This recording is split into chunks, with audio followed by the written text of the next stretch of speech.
스님께서는 오랜 시간 동안 수행을 통해 세상과 인간의 본질을 깊이 성찰해 오셨습니다. 그렇다면 스님께서 생각하시는 효의 본질이란 무엇인지 여쭙고 싶습니다. 좋은 질문입니다. 효라는 것은 단순히 자식이 부모에게 공경하는 일방적 개념이 아니죠. 우리가 생각하는 효는 주로 과거 역사 속의 어떤 극단적인 희생, 예를 들어 생명을 바쳐 부모를 모셨다든가 하는 극적인 사례들에 국한되는 경우가 많지요. 그러나 진정한 효는 그러한 극단의 사례에만 존재하는 것이 아닙니다. 효의 본질은 본인이 받아본 것을 되돌려주는 데 있다고 생각이 들고요. 인간은 익히고 체득한 것을 실천하는 존재입니다. 자신이 받아보지 못한 사랑이나 정성이나 애틋함은 다른 이에게 베풀 수 없습니다. 그래서 부모로부터 지극한 애정을 받고 자란 이는 자연스럽게 그것을 실천하게 되고, 반대로 그런 것을 경험하지 못한 이들은 아무리 뜻이 있어도 행동으로 옮기기는 어렵다고 생각이 듭니다.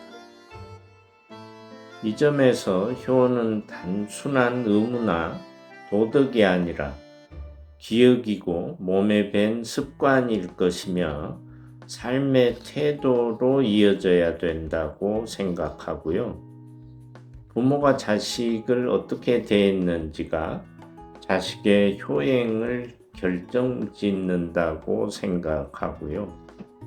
다시 말하면 효자는 부모가 이미 효의 마음으로 자식을 대했기 때문에 만들어지는 것이 아닌가 싶습니다. 요즘 시대는 세대 간의 단절, 개인주의 심화, 디지털 환경의 급변 등으로 인해서 그 애틋한 관계가 점점 사라지고 있는 것 같습니다. 이러한 시대 속에서 일상에서 효 정신을 어떻게 실천하고 또 시민들이 그것을 다시 체득하고 살아갈 수 있을까요?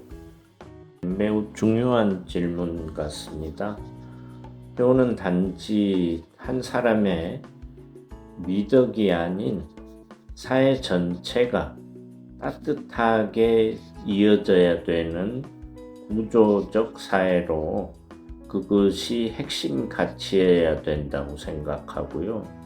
우리 사회는 관계가 단절되고 효를 둘러싼 어떤 감정의 애틋함이 점점 사라져가고 있는 것이 사실이죠.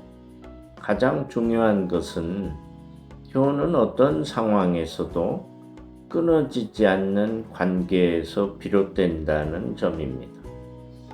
일반적으로 인간관계라는 것이 한마디 말로도 쉽게 깨질 수 있는 유리 같은 관계가 대부분이지요. 부모와 자식 간의 관계, 즉 효의 관계는 그렇지 않습니다. 다투거나 상처를 주더라도 다시 돌아오게 되는 그 자체로 끊을 수 없는 관계지요. 이것이 효가 지닌 본질적 애틋함의 힘이 아닌가 싶습니다. 지금 우리는 AI 기술의 급격한 발전과 함께 사회 전반의 구조가 빠르게 바뀌고 있는 전환점에 서 있습니다. 이러한 변화 속에서 젊은 세대는 과거와는 다른 가치관을 갖게 되었고 또 어르신 세대는 상대적으로 소외되기도 합니다. 이처럼 급변하는 시대에 스님께서 보시는 효의 미래적 의미와 우리가 나아갈 방향이 궁금합니다. 시장님께서 매우 중요한 지점을 짚어주셨습니다. 분명히 AI 시대에는 피할 수 없는 흐름이며 앞으로 10년 내에 우리의 삶의 대부분은 아마도 인공지능과 연동될 것으로 보입니다. 이미 의료나 제조나 행정, 교육 등 수많은 영역 속에서 AI가 인간을 대체하거나 보완하고 있죠. 이 변화는 필연이지만 그 과정에서 우리는 반드시 한 가지를 잊지 말아야 할 것입니다. 바로 사람다움이 아닌가 싶어요.